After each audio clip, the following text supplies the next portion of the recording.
All right, here we are, everyone. Hello. Hi, Linda Joy. Hi, Brooke. Welcome to all of you to our Seeing Master Tool of Memoir Writing. Yeah, a big welcome, and we're excited by how many people were eager to register for this webinar, and so we could tell it was a popular subject based on the responsiveness, and so we welcome all of you, and we'd love to hear a hello from you and where you're calling in from. It's always fun to get a sense of who's here and recognize some of your names, and this just goes for the whole webinar to say hi in the question panel, and that's the place where you want to put your questions, and we're going to have a robust question and answer session at the end, so don't hesitate to type in your questions as we teach tonight. And people are coming in from all over the place, which is awesome, even from Sydney, Australia. Hi, Rachel. How wonderful. It's great. All right, well, let us introduce ourselves. Right. I'm Linda Joy Myers. I'm the president and founder of the National Association of Memoir Writers. As you can see, memoir writing is certainly my passion, and I wrote the memoir, Don't Call Me Mother, A Daughter's Journey from Abandonment to Forgiveness. The Power of Memoir and Journey of Memoir, both books talk about how to write your memoir. I'm glad to be here today. Thank you. Yes, and I am Brooke Warner. I'm the publisher of She Writes Press and the president of my coaching company, Warner Coaching, where I coach authors to publication. I have a new book out this month, still this month since it's still June, Greenlight Your Book, which is a book about the publishing landscape. But I also write a lot about memoir, including a little ebook called How to Sell Your Memoir. And Linda Joy and I have a book together called Breaking Ground on Your Memoir. So we love memoir, and we especially love teaching these craft classes. And so without further ado, we're going to drop right into scene. And I do want to share that at the end, as I mentioned, the Q&A, but we're also going to be talking about a few offerings that we have, including this Magic of Memoir conference that we're hosting. And so we're excited about these ongoing efforts and just all the excitement around memoir that is happening. And if anyone ever said memoir is dead, you need look no further than all of the interest around memoir and all of you here. So we welcome you and thank you for being here. All right, let's do it. Okay, it's very exciting. And so one of the things that is wonderful about a memoir is that you are taking your readers and yourself back into moments in time. And so you're a little bit like time travelers when you're writing memoir. And one of the reasons we wanted to offer this course is that we have seen so many people struggling with how to make their memoir vibrant, and the situations involved in their story really come across to the reader and grab us by the heart. And so that's one of the reasons we're teaching it today. So as you can see from this slide, a scene is a moment in time. Your reader does need to be anchored in that particularity of time. And so there's different ways of showing that. Some of them you can tell them the year, but if you do that, you are also going to be showing what life is like in all kinds of details, and we're going to get into more of that in just a few minutes. Also, a scene occurs in a specific place, and you recreate that place for your reader. So are you in a kitchen in your own house or your grandmother's house? Are you 7 years old, or are you 25 or 55 years old? We're going to talk more about the narrator and character later in the webinar, but the setup in a scene is that there are characters. You're the main protagonist character, and you are showing your readers this moment in time in a specific place with all the details that come with that. Another thing important about scene, which I think is we sometimes forget about, because maybe some of you, if you're really good at description, you're going to go, going to give us a lot of description, which we want, but there's also the need for some kind of action, and this, of course, does not have to be car crashes or, you know, anything gigantically dramatic, but something significant is happening in a scene or you wouldn't be including it in your memoir. These scenes are like snapshots of significant moments that will build into chapters and build throughout your book. And so it needs to be clear what, other people say it this way, they say, well, what's at stake in the scene? So that's another way that people talk about this. So you need to be clear about what is going on and what the problem is that your protagonist, yourself, as the memoirist, needs to take care of and solve and explore. The other thing, and we do a lot of teaching about this tonight, we can just tell you that how important this is that there needs to be a way that the reader gets something bigger than this happened to you, whatever it is that is happening in the scene. So now this may be something that you get to later as you develop your memoir. Sometimes we don't know what the takeaway is at the beginning, but we do talk about takeaway in our book, Breaking Ground, and other workshops that we do. And at our conference, we're going to be going into this quite deeply. But there needs to be a way that your reader understands what is going on with you thematically and on a level that gives something to them. That's what we mean by takeaway.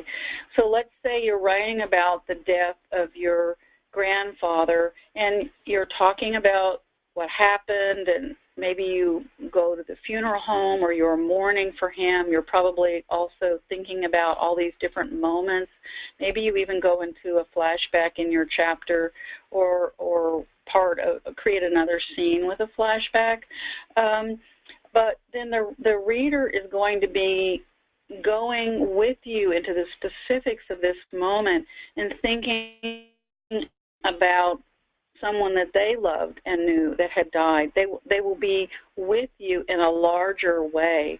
And I think when we first start writing, I know I did, first it's my story. What the heck happened, and how can I even figure out how to put words around it? Then, as I kept writing my memoir, and as we teach people, we see them going through these stages of development in their memoir writing skills, and they begin to stand back after a while and go, oh, I see, here it is, here's this moment that, can teach someone else something. I get it. So it's a process, and you need to be patient with it.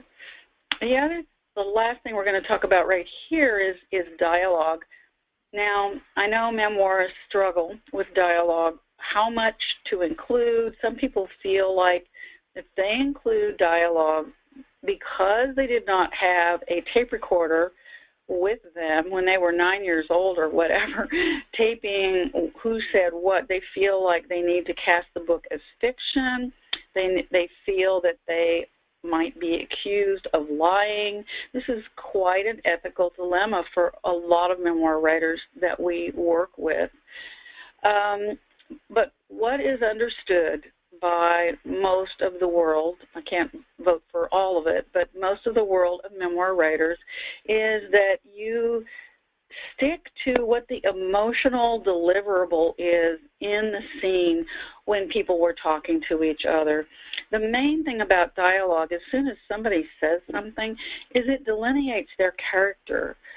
So if your grandmother says, how dare you cook the beans that way? Don't you understand anything? We get more about that interaction and that person than if you said my grandmother was critical. We see it, we hear it in her words. So let's say she was critical, and it's likely she criticized you cooking the beans on this particular day because you remember picking them and you remember most of what happened. You do your very best to create the scene in which you are showing her character and we are brought in we are brought into it. So important, yes, and it segues to the key elements that make scenes come alive. The dialogue and the body language that accompanies the dialogue is a part of that, and we're reading material every day from memoirists that ends up falling flat. You know, that's really what happens when you're not using these key scenes that come alive, as Linda Joy was just talking about. So the sensual details that create the dream, and the dream, you know, quote unquote, is this fictive dream, this moment that even though it's real, we are lost. You know, we're in your story. We're not even remembering that we're reading. For me personally, that's my favorite part about reading. When you're so drawn into the story that you forget you're reading, you're so absorbed in the story. And for anyone who has stayed up too late or who hasn't been able to put a book down, you know exactly how that feels. And that's the experience that you want to create for your readers as well. You can't do that without vivid descriptions. So, and with specificity, it's another hugely important part of memoir writing. And so we see a lot of beginning memoirists who are entering into description, but it's not vivid. They move through it too quickly. And one of the things that we teach in our courses is the value and importance of slowing down. And so people often think that slowing down will make their stories boring, that they lose their reader somehow, or alternately, because you lived it, you don't think that specificity is as important as it actually is. And so you really want to keep an eye on, okay, what are the details that I need to share? What can make this come alive? And it has to do with the rooms and the items in the rooms and the place where you live. Scene is about place, but it's also about the people and the things and what makes a specific place come alive, and that includes sounds, smells, textures, and tastes. So people oftentimes, especially beginners, do tend to underestimate how much of this is needed.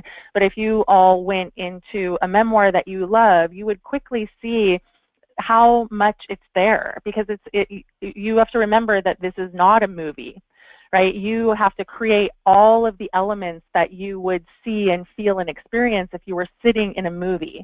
And so that requires a lot from you as a writer, and it really requires drilling down, dropping down into the scene, and your responsibility is to make it all come alive. So it's a big undertaking, undoubtedly, and we know that, but the scenes that really pop and that stay with people are these moments in time that are, in essence, recreated. Anything to add to that before I move on, Linda?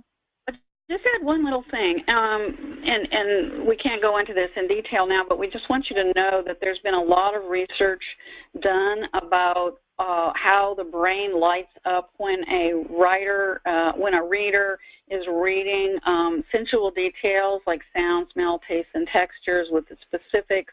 Our brains literally light up in a particular way that shows that our brain is actually gone time traveling, like we were talking about, and has entered this other space with the imagery and everything connected. And so I just think that's completely fascinating. It is, and it shows the power of story. That's the power of storytelling, when you can impact your reader in that way. And of course, it's the goal of all memoirists everywhere. So this is the importance of scene, and scene is the cornerstone of memoir writing. So there's always this question of how to track the arc of your scene so that you can see the beginning and the middle and the end. And people ask about this all the time. Oftentimes when you're writing a scene, it's very easy to lose track of it. You may enter into a particular scene, for instance, maybe something dramatic is happening, you know, and you run inside. Let's say your big brother is harassing you, and you run inside and you lock the door behind you. You have entered into the house, and now you have locked yourself into the house.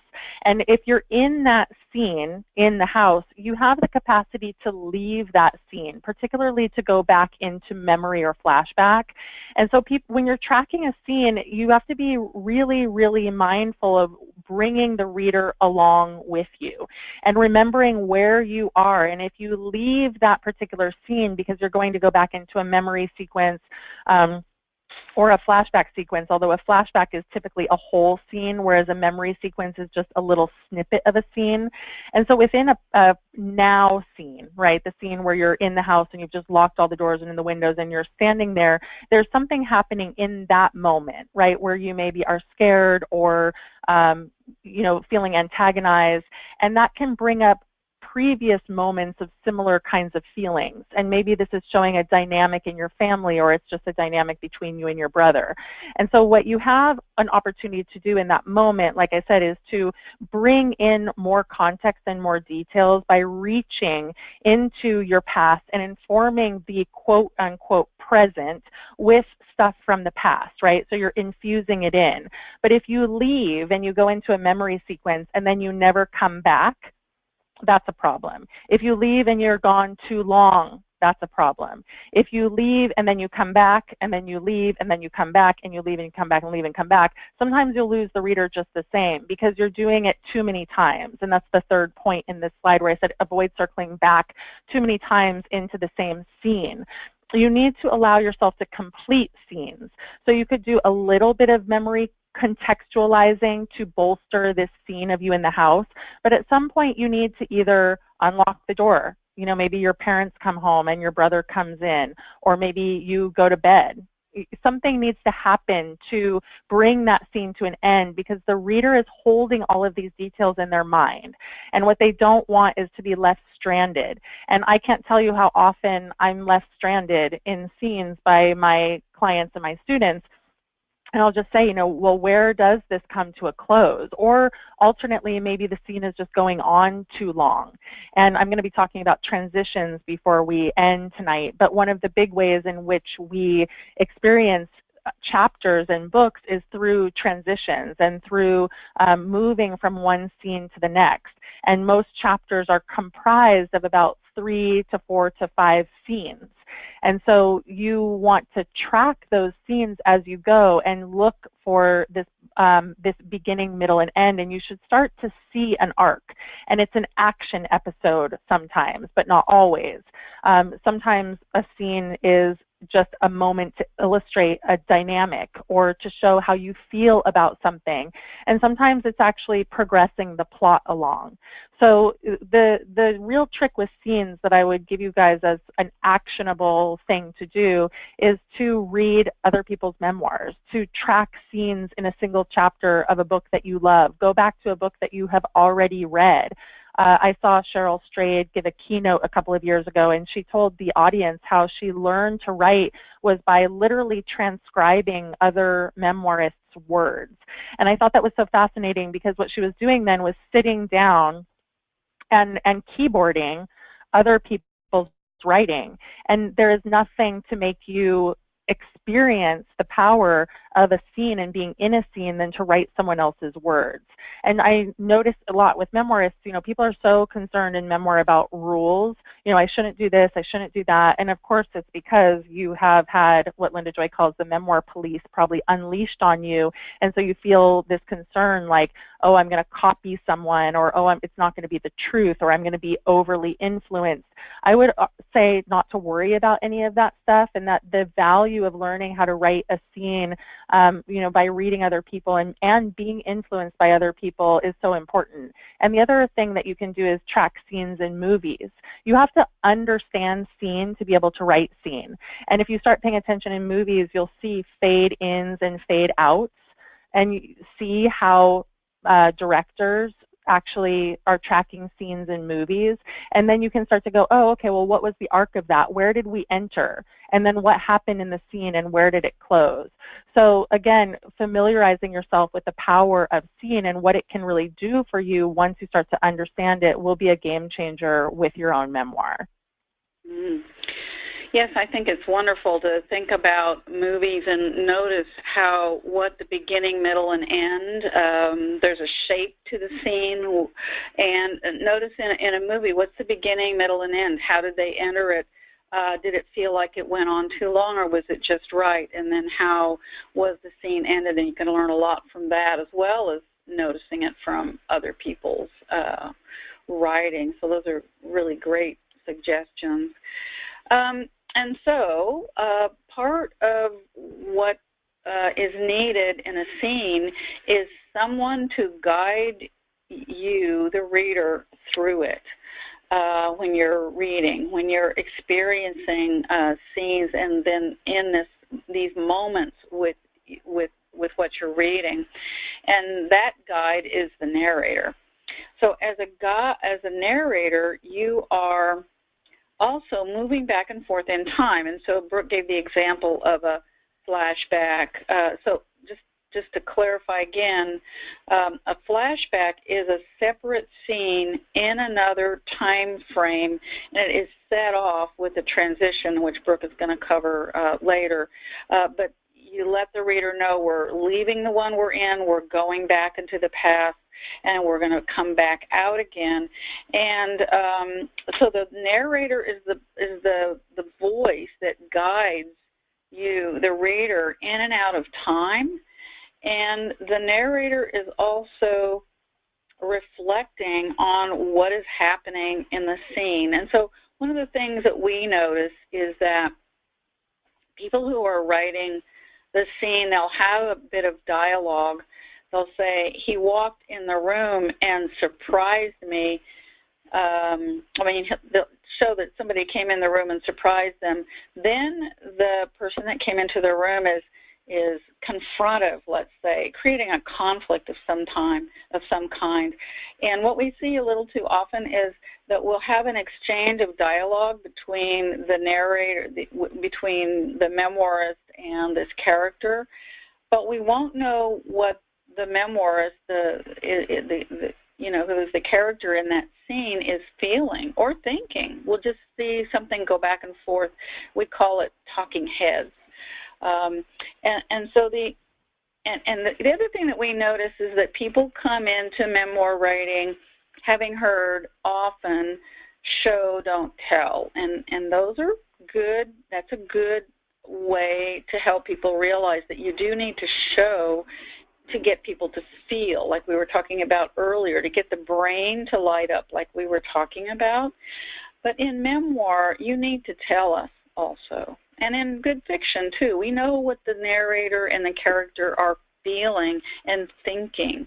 In good fiction, somebody is confronted, the person reacts, they're thinking something, they're feeling something, then they say something, and then they react to the other response back and forth. It's sort of like these two dueling voices. And so the way that the reader is drawn into the deepening with you as the character in the story is that we are following what your thoughts are. The other thing, when you study dialogue writing along the way, you'll find out that writing teachers and so on suggest that a lot of times we'll say something different than what we're thinking, and that creates tension. And we all know that tension is a way to get our attention as readers and as moviegoers, for that matter. So when we know there's a difference between what someone is saying and what they're feeling and thinking, we are turning those pages really, really fast to find out what the heck is going on and what is going to happen here. And in regular life, this happens all the time. How are you? Oh, I'm fine. Really, in your mind, you're going, well, I'm really terrible, but I know you don't really want to hear about it, so I'm not going to tell you that, that my best friend died yesterday. Things like that. So now, the overview here is that your memoir, you build your memoir with scenes, and the scene is made up of narration and these particular moments with sensual detail and dialogue and thought and reflection woven together in chapters. Now, Brooke already talked about, there's, I think you said 3 to 6 or so scenes in a chapter. And we're not going to develop that line right now, but when you are building your memoir, how many scenes in a chapter creates an issue with pacing, and these are things to keep track of gradually as you continue to write. So I'd like to give an example of narration next, both what we a good way to write it and not so good. So the flat version of, in this example, is we went to the store to get the wedding dress and then out for coffee afterward. It was a nice afternoon.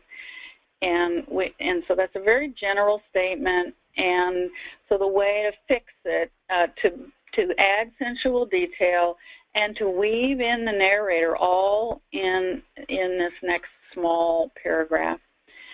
After we made our selection, we decided to celebrate Laura's having found the perfect dress to marry the man she'd lost track of so many years ago. On Smith Street, not far from the dress store, we found the Little Mermaid Bar where we ordered the best margaritas I'd ever had in my life. The sun-dappled trees and the soft southern breeze, the way the drinks softened our bones, and the feeling that the past had finally been made right came together to create a moment I knew we'd always remember. So the example here is notice that you were woven into a moment that made you hopefully feel something, a reminiscence, a hopefulness, a gentleness, a kind of happiness. And you got a little backstory in there too. You know, so a lot is going on in these few lines, but notice how it gives you the opportunity to be in that moment and experience it in your mind and in your body. And that's what we're trying to help you understand as you learn to write really great scenes. Yeah, and that just made me think that when we're talking about showing versus telling, I've seen it said or written somewhere that telling is informing and showing is more expressing, which you might also talk about as experiencing. So that when you're showing, you're bringing people into an experience. And when you're telling, you're just informing them what happened. So there are certain moments in your memoir where you need to inform. You know, you need to move the plot along. You need to say, look, this is what happened, and I'm just going to kind of push you forward here. The problem is if you do that too much. And lots of scenes are just full of informing to the degree that sometimes I give my students the feedback, look, this is feeling a lot like reportage. You know, how can you drop into this scene so I can feel it with you? And this little narrative example shows, you know, a small way to do just that. All right, so I'm going to be talking about transitions, which I had seeded earlier, and how they connect your scenes together. So when we've said tonight a couple times that your chapters are going to be made up of maybe 3 to 6 scenes, and that's a ballpark. I mean, you will read books that have more than that. You may possibly read books that have less than that because they're just different ways to organize memoirs. That said, transitions are these moments where you, the author, move the reader physically or emotionally. And sometimes your transition moments are going to be intuitive. It feels like an ending. In fact, Cora here in the question panel says, how are scenes introduced and concluded? And transitions are the moments of paying attention to that. You may introduce a scene when you have movement to a new place. Oftentimes chapters are thematic. Sometimes they're much more plot-driven. And so you look for moments to introduce new situations, you know, experiences that you had and things that you were involved in. And they have to, like I was talking about earlier, have an arc. So you're telling a little story in the context of a scene, right? A scene is like a little mini vignette of something that you experience, and because it does have to come to a natural conclusion, in part because either it comes to a conclusion or because you need to force it, right? It can't just go on and on and on. We often teach that just because it happened is not enough. Your scenes are often driven or informed by your themes, T-H-E-M-E-S. And so if you know what you're writing about, you know, if you have something thematic, and we spend a lot of time in our class really helping authors to understand this because it's so hugely important. Your memoir is not just a series of events that happened over your life. That is an autobiography. So your memoir is, the way that the scenes can be thought about is that they connect back to this overarching theme that you're writing into, and this might be spirituality, it might be coming of age, it might be addiction, it might be abuse, it might be relationships. You know, we have a whole list of categories on our website that you can try to figure out, okay, well, what is it that I'm doing? What is my theme? What is my larger message? And if you know what those are, you can identify these transitions too, because you're moving from one scene to the next, but your scenes should all be pertinent to your larger thematic message of your book. And so the image that I have here on the slide I think is quite perfect, because they are like little bridges. You know, you're segueing from one space to the next.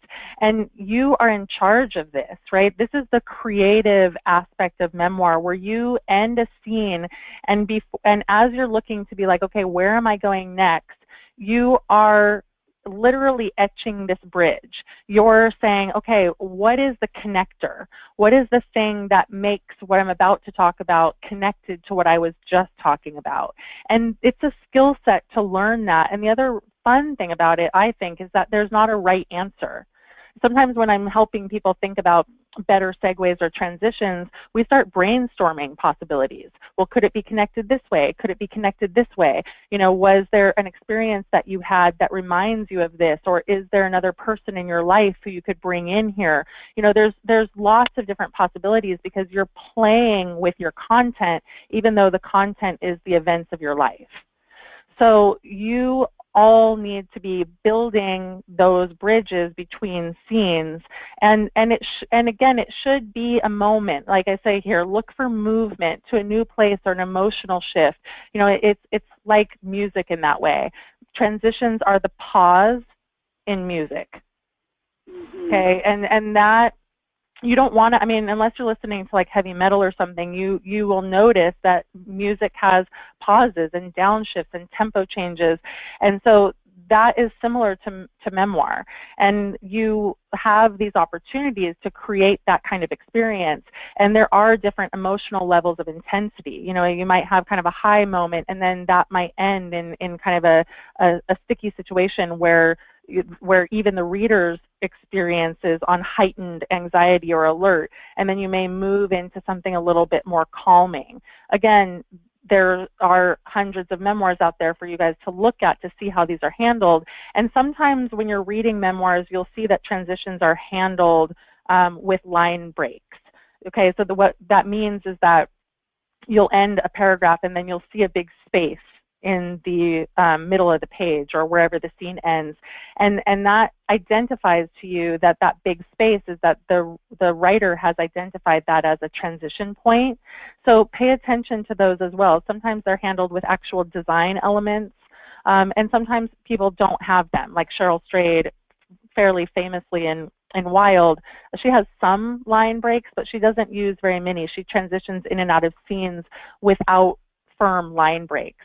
And so your own decision making around that is kind of up to you. But when you're new in your beginning, it's helpful to start to identify line breaks so that you yourself are tracking your scenes and you're weaving these chapters together scene by scene by scene by scene. So the segues are important, and they are like the glue that hold your scenes together. Some people think about it as quilting. You know, there's little pieces of quilting, and there's edges, and there's boundaries, and there's, you know, then there's different ways to write too. So it's just good to notice what are you doing and ask yourself, what am I doing here? What is my... Exactly. What am I doing here? I love that metaphor too, because the thing that is cool about a quilt, as anyone who has seen one knows, is that if the patches were organized a different way, the quilt would still be beautiful. And so that's important to understand about your memoirs as well. There's no necessarily one right way to stitch the thing together. Sometimes you need to figure it out and then commit to that. But the structural elements of this is really a big puzzle to figure out how do your scenes fit together. But at the end of the day, the scenes are the building blocks. And once you have the building blocks, you can build the building of your memoir. Right, exactly. Yeah. Okay, so we're thinking here about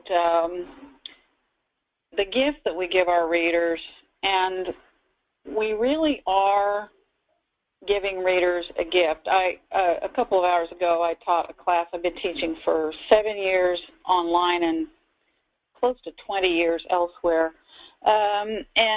What it has to do is that each of us, each of my students that are writing a story, the other people in the group feel it's a gift to them to be able to read it and witness it. And the part of that gift is being able to be to write in such a way that we're experiencing the I character. I was 9 years old. I went to the park that day with my grandfather, and after that, nothing was ever the same. So we're with the I character in a scene as a young child. As I look back on this years later, I understand that such and such. And so you have this weaving with the narrator, both in memory, and we were talking about memory and flashback. Memory is a short moment where you're thinking about or remembering something, and a flashback is a full scene. But the reader is being woven back and forth in time through experiencing the fullness of the moment as you are embodied in it when you're the I character.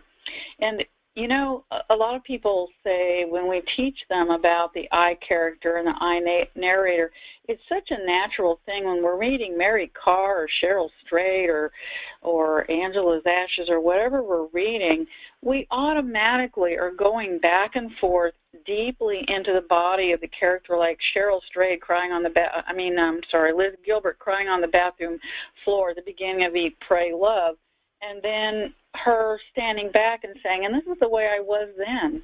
You know, I'm not that person now, but that moment did something to me, and I had to understand what it was. So this is what I went and did, and this is my story.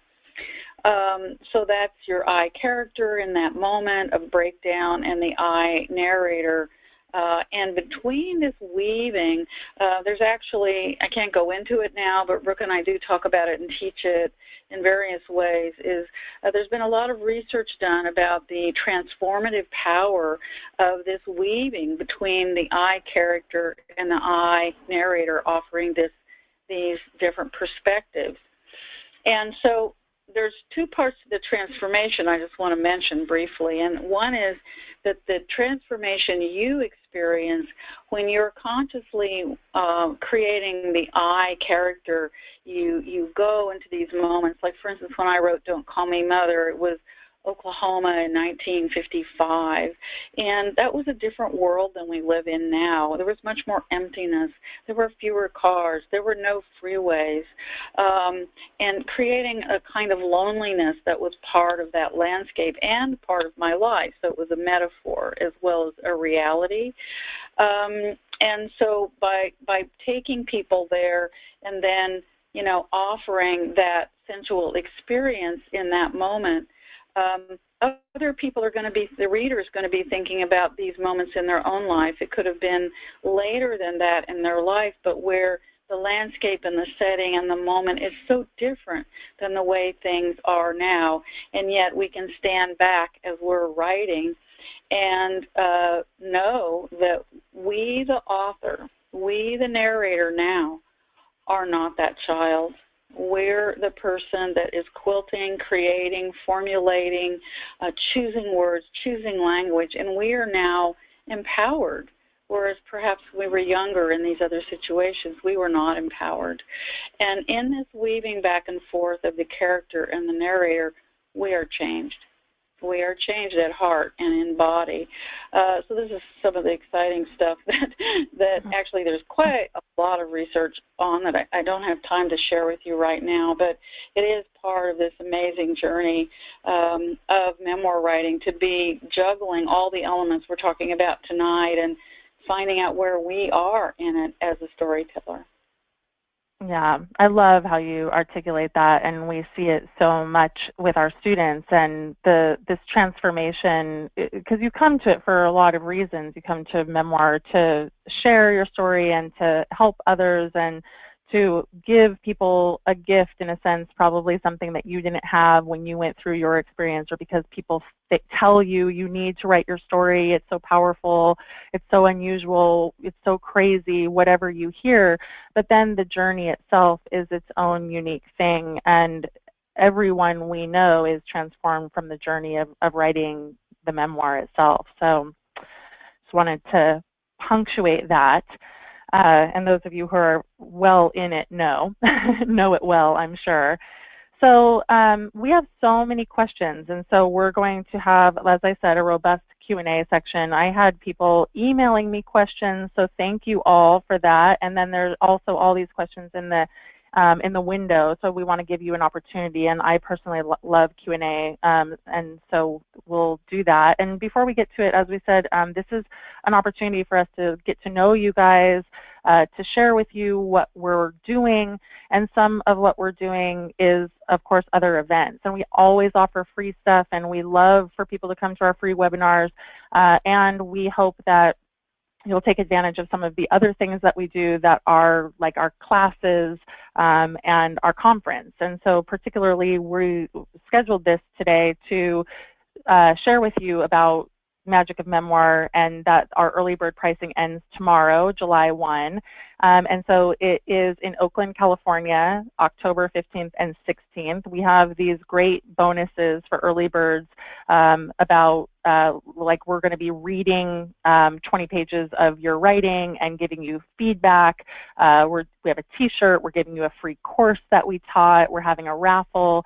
And then excitingly, we have these expert memoirists coming, and they're going to be sitting on a memoir panel and telling you about their experiences, including Meredith Moran and a handful of others, but Meredith has a new book out, and I know a lot of people have read her work.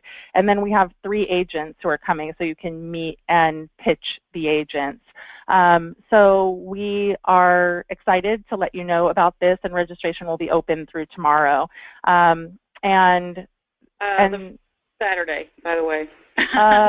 Tomorrow is Friday the 1st. Yeah. The 30th. Okay. Yeah. Well, regardless, it goes through the July 1st. We have date issues sometimes. So, yeah, we wanted to let you know about this, and we welcome any questions.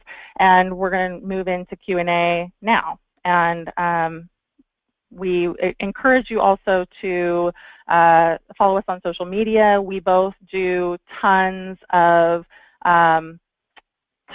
stuff online, both on our Facebook and Twitter feeds. You'll see a lot of different stuff about memoir, posting on Memoir, and then we encourage you to look at writeyourmemoirinsixmonths.com, where you can sign up for our newsletter and get a drip feed, so 10 articles come to you in your email. So we thank you all for being here, and encourage you to look at our conference and other stuff. All right, so anything to add, Linda Joy, before I move into the Q&A? Yeah, take it away. Go ahead. Let's look at some of these great questions. All right, yeah, so many. And one of the biggest questions that's coming through actually is whether you guys will get a recording of this. And the answer is yes. So tomorrow morning, I will send out the recording, and someone kindly asked if it was okay to share it, and yes, totally. We appreciate that. We are eager and excited about getting the word out about Memoir. So, and also just really, truly happy and wowed by the interest in Memoir and what we're doing here. So thank you. Okay, so let's see. We'll get into this stuff. Sorry, I got to scroll up here. Okay, here's a question from Teresa. Memoir is altered through our own personal history and experience. So how much of our memoir, how much of our memory of events and stories must be totally true, or is it the emotional truth that is the most important thing?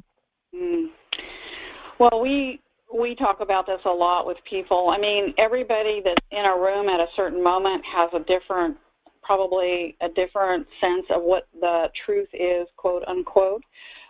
So you as a memoirist are going to be experiencing that moment through your body, through your mind, and it will be your emotional truth. Now, there are certain things that we can't research, like the placement of the tea kettle on the stove on that particular day, but other things we can research, like where a store was located or where a certain house was located. You know, so people do go through a range of questions around how much has to be accurate and what does that mean, and also what are we interpreting. And really the biggest place where memoir writers and teachers stand is, this is my experience and this is what I'm sharing with you. Great. Yes, and here's another question from John that came over on email. Obviously, you can't do a detailed scene of every incident in a memoir. It would be impossibly long. Beyond choosing the most important scenes as those for laying out a detailed description, do you have any other suggestions for, one, choosing which scenes should get the detailed treatment, and two, doing brief scene setting of even less important events? So I'll take this one, and I think that the issue here is that it's true. You can't do super descriptive incidents, like blow by blow of every single event, but you can do very descriptive writing on every scene in your book.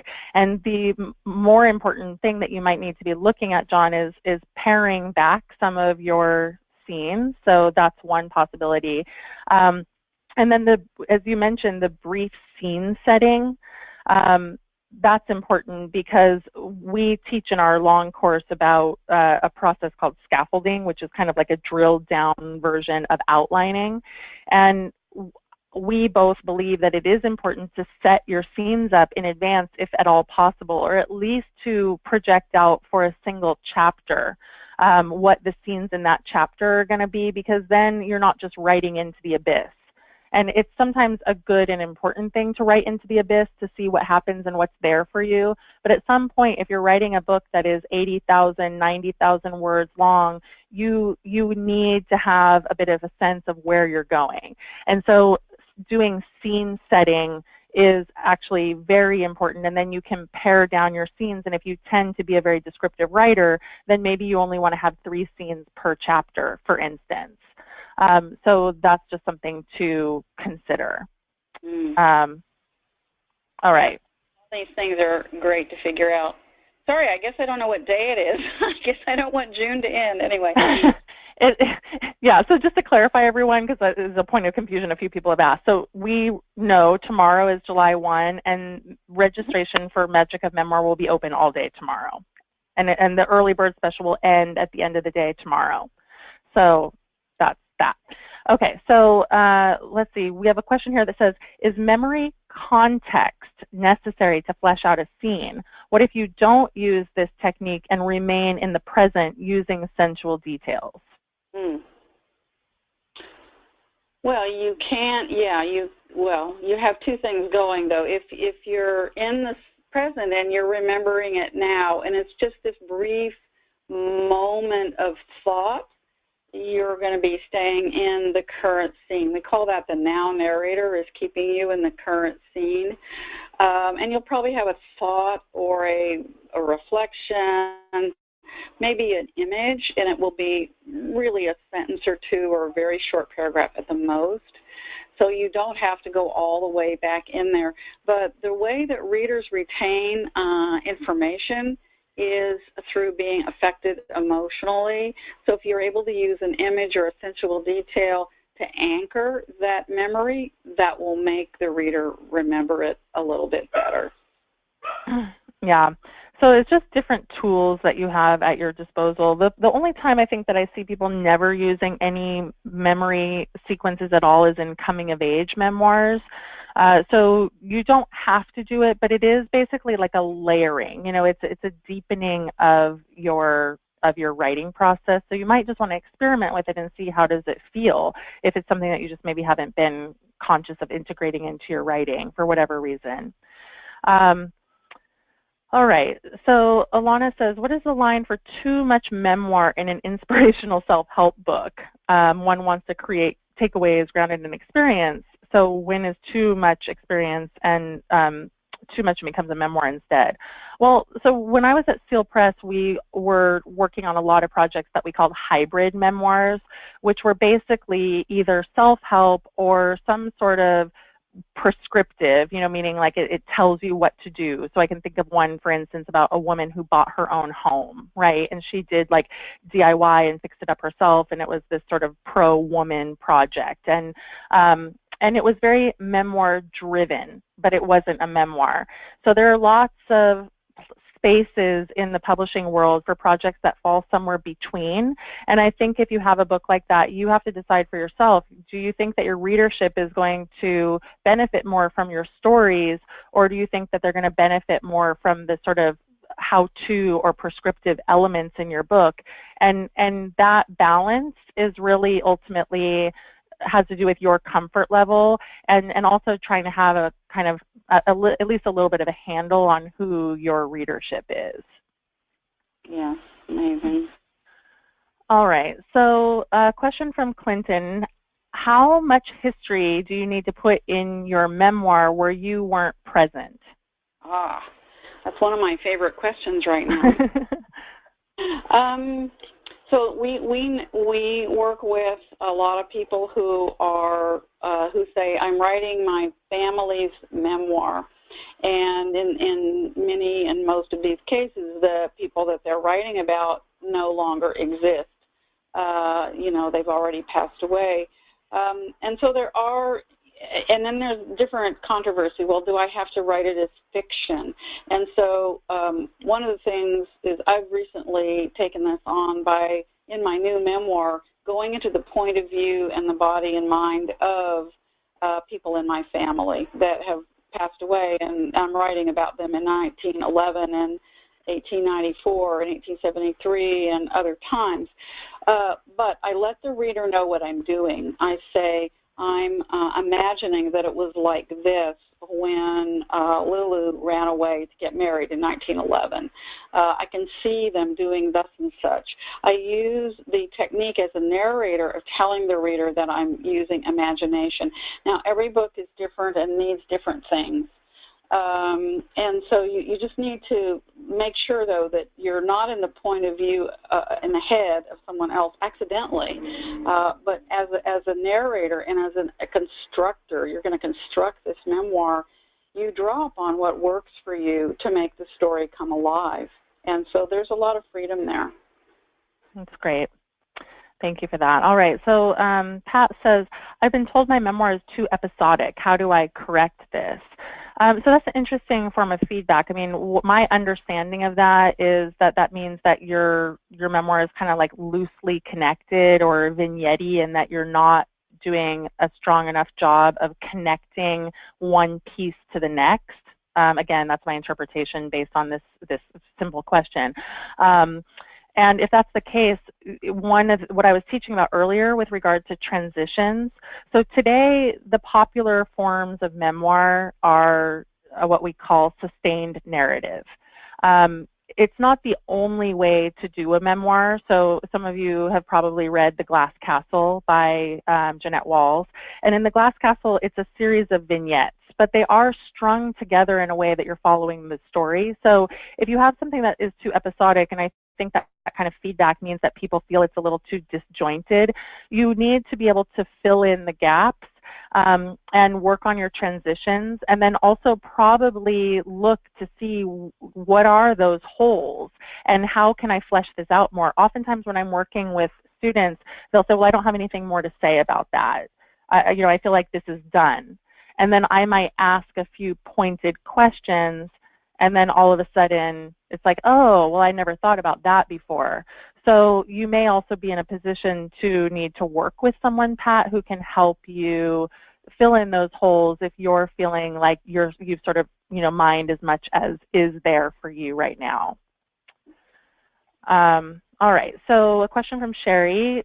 Because so many of my significant family members are now deceased now that I'm 76 years old myself, my accuracy in research is being impacted. I'm thinking creative nonfiction may be a better approach. Can you speak a bit to the difference, given that there are really facts I can get in the ballpark of, but a lot I only have the gist of? Mm. This is a big question, and it sort of brings up the thing is who's the storyteller and what are you trying to do? A memoir is your interpretation or your reaction, you might say, to perhaps, I don't know exactly, Sherry, what you're writing, but to stories that you heard or histories that you heard about. Maybe you don't know whatever the facts are. Facts are another whole thing, of course.